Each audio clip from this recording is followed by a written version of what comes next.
விடுதலை சிறுத்தைகள் கட்சித் தலைவர் சிதம்பரம் நாடாளுமன்ற உறுப்பினர் திருமாவளவன் தனது சகோதரி பானுமதி நினைவு நாளை ஒட்டி அரியலூர் மாவட்டம் திருச்செந்தூரை ஒன்றியம் அங்கனூரில் 5ஆம் ஆண்டு நினைவு நாள் நிகழ்வில் பங்கேற்பதற்காக சென்னையிலிருந்து புறப்பட்டு திருச்சி விமான நிலையம் வந்தடைந்தார். அப்போது செய்தியாளர்களை சந்தித்து பேசிய அவர் கூறும்போது, தமிழ்நாட்டிலும் இந்தியாவின் பிற மாநிலங்களிலும் அதிகரித்து வரும் ஆணவ கொலைகளை தடுக்க சிறப்பு சட்டம் இயற்ற வேண்டும் என தொடர்ந்து வலியுறுத்தி வருகிறோம். உச்சநீதிமன்றமே சிறப்பு சட்டம் இயற்ற வேண்டும் என கூறியுள்ளது.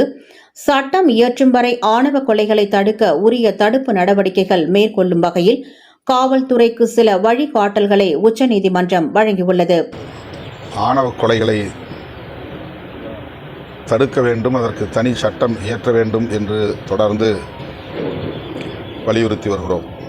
சாதியின் பெயரால், மதத்தின் பெயரால் நடக்கும் இந்த கொடூரமான படுகொலைகளை தடுக்க வேண்டும் என்று ஜனநாயக சக்திகள் குரல் கொடுத்து வருகின்றனர். சென்னையில் 9ஆம் தேதி நடைபெற இருக்கிற ஆர்ப்பாட்டத்தில் நான் பங்கேற்கிறேன்.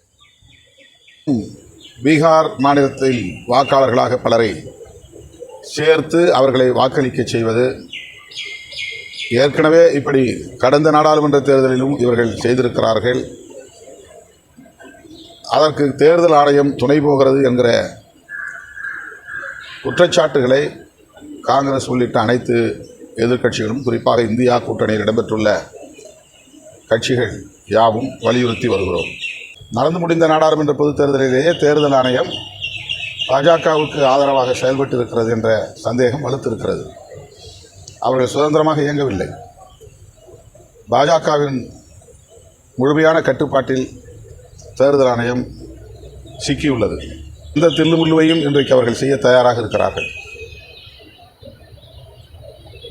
பீகாரில் இதை ஒரு பரீட்சார்த்தமாக அவர்கள் வெளிப்படையாக செய்கிறார்கள். சிஏஏ சட்டத்தை நடைமுறைப்படுத்துகிற ஒரு நடவடிக்கையாகவும் இது இருக்கிறது.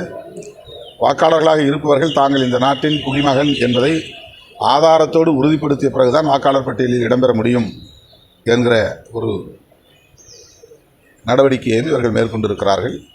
இது மிகுந்த ஆபத்தானது. எம்பி சுதா அவர்களை நான் தொலைபேசியை தொடர்பு கொண்டு நடந்ததை கேட்டேன். அனைத்து நாடுகளின் தூதரகங்கள் இருக்கக்கூடிய பகுதியிலே இருசக்கர வண்டியில் கழுத்திலே கிடந்த சங்கிலியை பறித்து கொண்டு பதற்றமில்லாமல் ஒருவன் போய்கொண்டிருக்கிறான். பிடிக்க வேண்டும் என்று காவல் நிலையத்திலே போய் நாங்கள் புகார் சொன்னோம். அவர்களும் அதை ஒரு பொருட்டாகவே சீரியஸாகவே எடுத்துக்கொள்ளவில்லை என்கிற வேதனையை பகிர்ந்து கொண்டார்.